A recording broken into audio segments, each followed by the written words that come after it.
Every picture tells a story. Sometimes we don't like the ending. Sometimes we don't understand it.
Ladies and gentlemen, welcome to the show!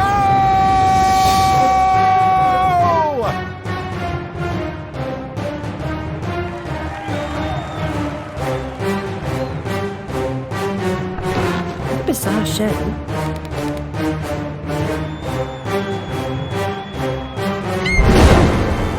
That's quite enough of that, I think. Enough preliminaries. Here's the performance you've been waiting for. Proves I'm without prejudice and have a fine sense of humour. Sword and crown are worthless here. I invite everyone to dance. Labourers, lawyers, church and gown all make their little prance. This life is full of random deaths and heaps of grief and shame. So few are soothed by accident, you want someone to blame. Fire, plague and strange disease, drowned, murdered or, if you please, a long fall down the basement stairs. None are expected, no one cares. I often must work very hard, sweat running down my skin. After the dance, I then must rest, and the eating can begin. Time to eat. Death is the ultimate equalizer. All have the right to be eaten. Get a knife, princess. Don't push. All will be served, so to speak. Wicked thing. Feasting while Wonderland is destroyed. I'm not the enemy you seek, Alice. I tried to hide this bit of Wonderland from that beast. Appeasement's never clean. We must all play our assigned roles. Are you a pawn or a queen? An idiot or a practiced fool? However this turns out, consider the prospect that you've been misled, Alice. Then ask, by whom? No! Who set that bloody train in motion? Where has it come from? It arrived when you arrived, and it's more horrible even than you could currently imagine. The death of a dream caterpillar may know how.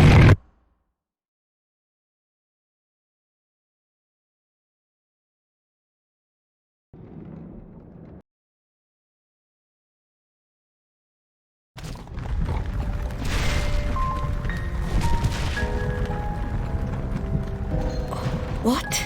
Oh, the blood in my mouth tastes like bile. Where's the brute that hit me, Nanny? Nasty prat's out cold. Not dead, and more's the pity. What did he want? What they all want. Money he didn't earn.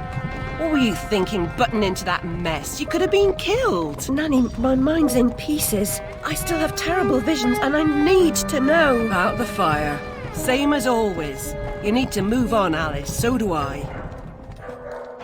Well, at least she's not spewing that asylum nonsense. My past is dead, I killed them, I should have saved them, I should have died. Her mind was in shambles. Radcliffe thought familiar faces would bring her round.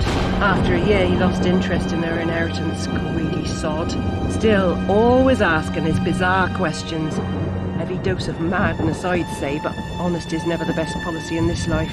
When she wasn't comatose, she gaped, eyes like pinwheels, drooled, occasionally screeched. Never uttered a sensible sound. And like the child she was, she kept her secrets close.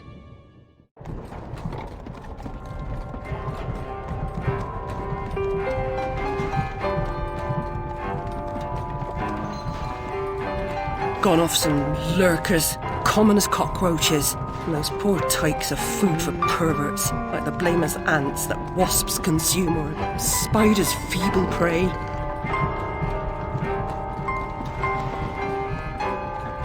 You visited my room at Rutledge. What were you... Recall that? Radcliffe paid me for a bit. A woman alone sometimes does what she doesn't particularly feel like doing, as you know. Nurse Whitler said you'd fallen on hard times. I'm no drunk like her. I'm hurting no one. Hooking's not a bad life. Except for the pimps. She also said you might have my rabbit. Please, Nanny, talk about the... Damn fire! Never seems to help. Look, Alice, I can't give you what I don't have. Radcliffe wrote the inquest report. I'll take you to him. Besides, he's got your damn rabbit. You should remember that. All right, but Mr. Radcliffe's useless. Don't I know it?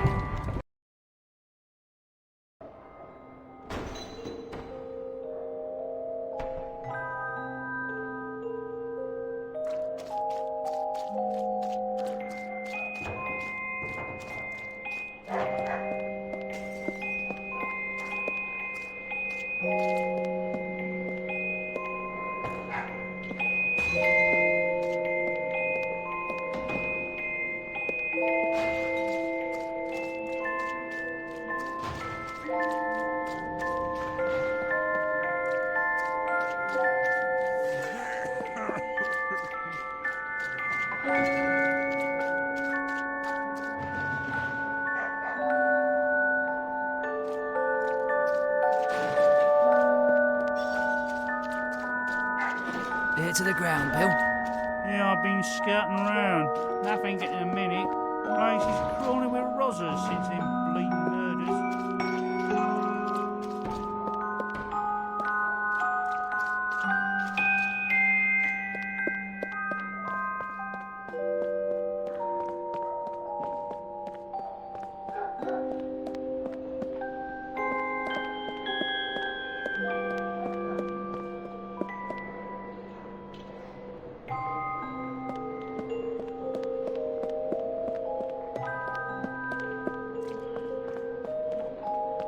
For that, I'll be glad to shake your hand, sir.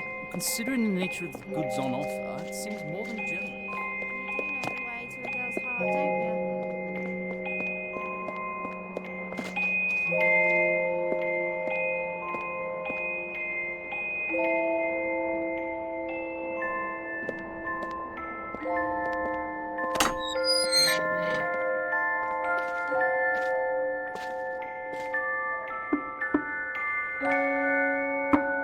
Yes?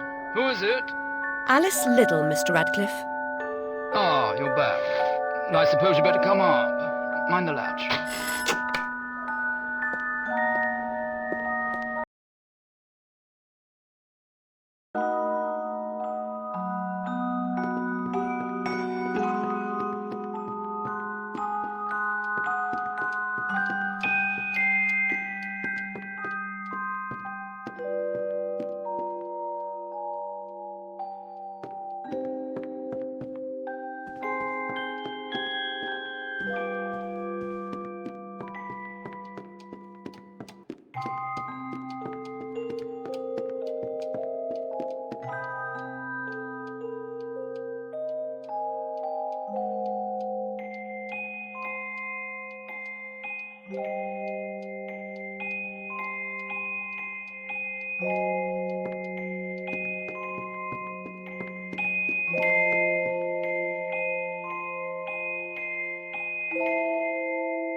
You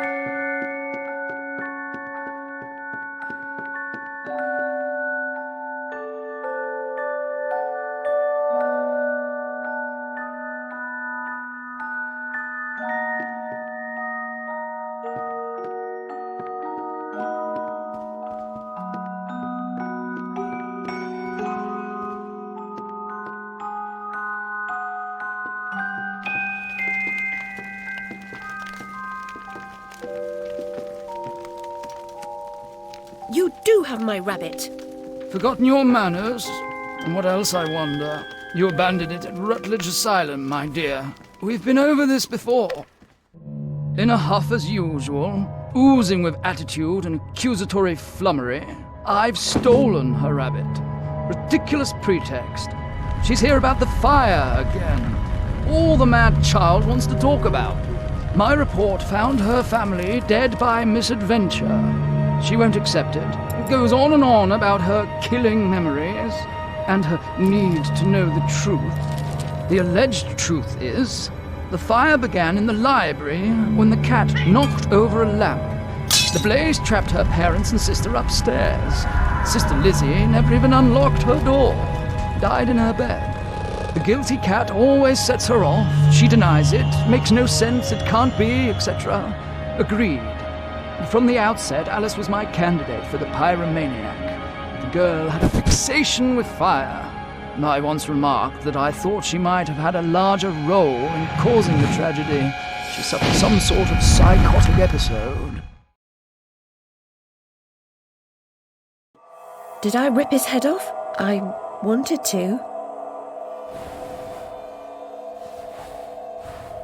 What's left of my brain will explode. Is it mad to pray for better hallucinations? Perhaps I'm fated to expire right here.